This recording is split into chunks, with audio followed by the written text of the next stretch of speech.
नमस्कार स्वामी भक्तांनो. आयुष्यात कधीकधी असं वळण येतं की आपल्याला वाटतं सगळं काही आपल्या विरुद्ध चाललंय. आपण स्वामींची सेवा करतो, जप करतो, नित्यनियमाने अक्कलकोटच्या राजाचं नाव घेतो, तरीही संकट संपण्याचं नाव घेत नाहीत. एक संपलं की दुसरं संकट दारात उभं असतं. मग मनात शंका येते, डोळ्यात पाणी येतं आणि आपण विचार करतो, स्वामी माझी परीक्षा घेत आहेत का? का माझ्याच नशिबात हे दुःख लिहिलं आहे? भक्तांनो, सोनं शुद्ध आहे की नाही हे पाहण्यासाठी त्याला आगीतून जावं लागतं. ज्या हिऱ्याला जास्त पैलू पाडले जातात तोच जास्त चमकतो. तसंच स्वामी आपल्या लाडक्या भक्ताला अधिक सामर्थ्यवान आणि तेजस्वी बनवण्यासाठी त्याची कडक सत्वपरीक्षा घेतात. पण ही परीक्षा ओळखायची कशी? स्वामी जेव्हा परीक्षा घेतात तेव्हा ते तुम्हाला 5 विशिष्ट संकेत देतात. हे संकेत समजले तर तुम्हाला दुःखातही आनंद मिळेल, कारण तुम्हाला माहीत असेल की स्वामी तुमच्या सोबत आहेत. आजच्या या विशेष भागात आपण याच 5 संकेतांचा अतिशय खोल उलगडा करणार आहोत. भक्तांनो, पुढे जाण्यापूर्वी एक विनंती. स्वामींच्या लीला आणि आध्यात्मिक मार्गदर्शनासाठी आपल्या धर्मसाधना या अधिकृत चॅनलला नक्की सबस्क्राईब करा आणि बेल आयकन दाबायला विसरू नका. स्वामी भक्तीचा हा प्रवाह जास्तीत जास्त लोकांपर्यंत पोहोचवण्यासाठी या व्हिडिओला लाईक करा. आजचे हे 5 संकेत नीट आणि लक्षपूर्वक ऐका, कारण यातील 5वा संकेत तुमच्या आयुष्यातील सर्वात मोठा टर्निंग पॉईंट ठरू शकतो. चला तर मग जाणून घेऊया स्वामींच्या परीक्षेचा पहिला संकेत.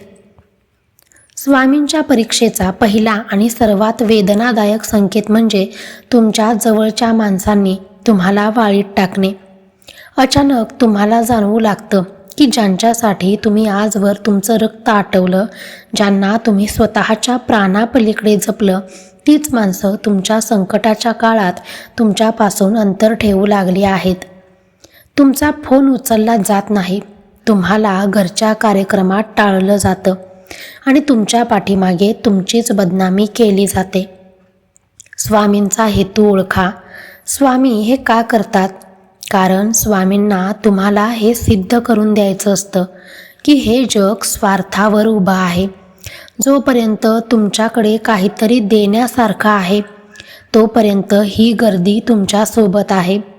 स्वामी तुम्हाला एकाकी पाडतात, कारण त्यांना तुमच्या आणि त्यांच्यामध्ये असलेला दुसऱ्या माणसांचा पडदा कायमचा हटवायचा असतो.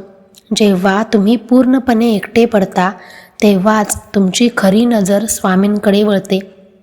हे एकाकीपण तुम्हाला रडवण्यासाठी नाही, तर तुम्हाला स्वबळावर उभं करण्यासाठी असतं.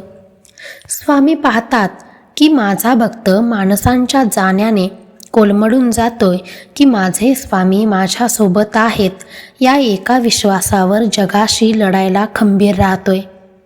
हे एकाकीपण म्हणजे स्वामींनी तुम्हाला त्यांच्या कुशीत घेण्यासाठी दिलेली एक संधी आहे, हे ओळखा. दुसरा संकेत म्हणजे विनाकारण तुमचा अपमान होणे किंवा तुमच्या चारित्र्यावर शिंतोडे उडले जाणे. तुम्ही प्रामाणिक असूनही तुमच्यावर खोटे आळ घेतले जातात.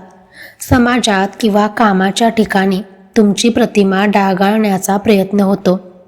अशा वेळी माणसाला प्रचंड संताप येतो, मस्तक सुन्न होतं आणि वाटतं की ज्याने हे केलंय त्याला त्याच भाषेत उत्तर द्यावं.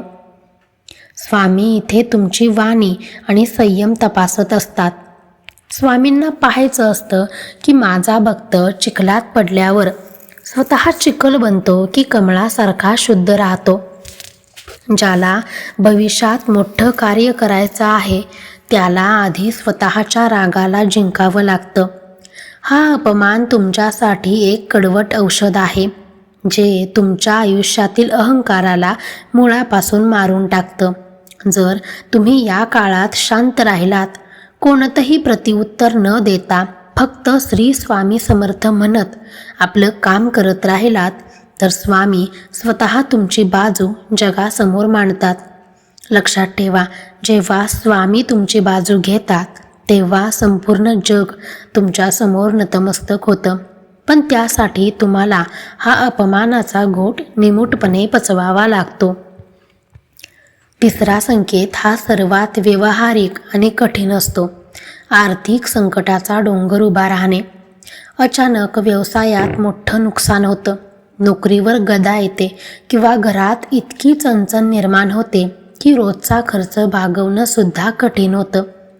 कर्जाचा बोझा वाढू लागतो आणि तुम्हाला वाटतं की आता सन्मानाने जगणं अशक्य आहे.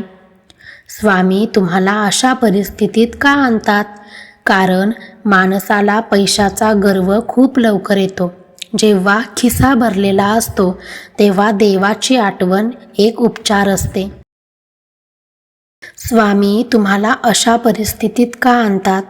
कारण माणसाला पैशाचा गर्व खूप लवकर होतो. जेव्हा खिसा भरलेला असतो तेव्हा देवाची आठवण फक्त एक उपचार असते. पण जेव्हा खिसा रिकामा होतो तेव्हाच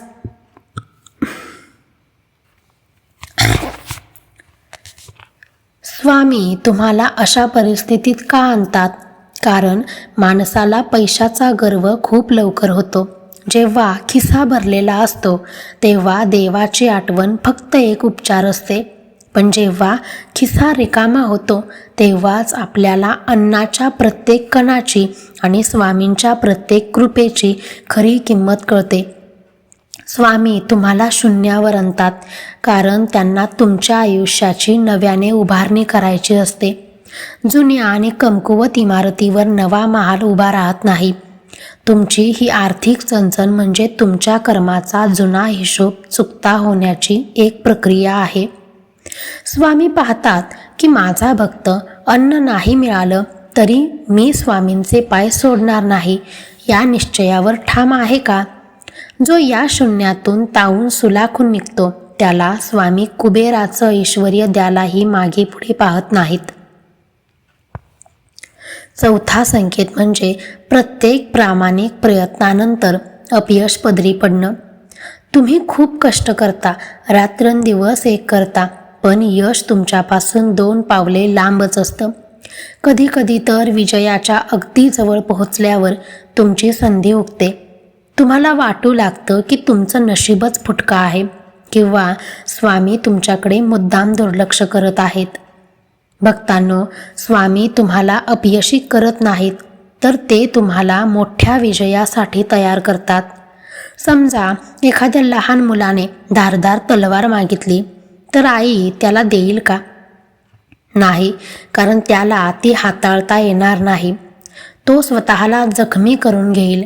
तसंच स्वामींनी तुमच्यासाठी काहीतरी खूप भव्य नियोजित केलं असतं, पण ते पेलण्यासाठी तुमचं मन अजून लवचिक असतं.